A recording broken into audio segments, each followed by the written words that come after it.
Now, Nairobi National Park is considered the jewel of the city, but this oasis is increasingly becoming an island as migratory corridors for its wildlife are choked off by roads, railways, housing developments and polluting factories.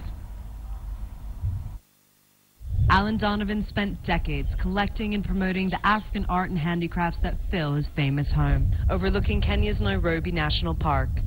But now the house is under threat. A modern standard gauge railway is being built from Mombasa to Nairobi, and his house stands in the way. He says the project would also create an environmental disaster by taking away the current buffer zone that exists between the park and the nearby growing urban community.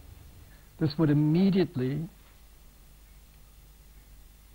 bring in all the people, squatters, sewage,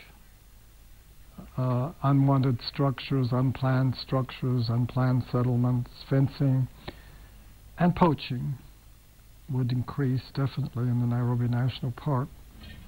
Alan has been rallying support to save the house, gathering 3,000 signatures on a petition in hopes that the government will choose an alternative route for the train, which could go directly through the park. Others argue that allowing the new train line to cut into the park would set a negative precedent for other infrastructure projects currently in the works. The only sanctuary of its kind so close to the capital, Nairobi National Park is considered the jewel of the city. But this oasis is increasingly becoming an island, as migratory corridors for its wildlife are choked off by roads, railways, housing developments, and polluting factories. The major threats, I would say, are roads, which are fragmenting the ecosystem and preventing animals from moving.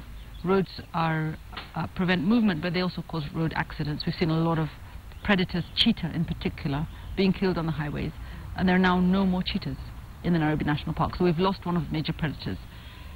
Though most acknowledge the need to improve infrastructure for the capital's 4 million residents, advocates argue that this need not be at the expense of the park, which brings thousands of tourists to the city per year, as well as helping to reduce air and water pollution.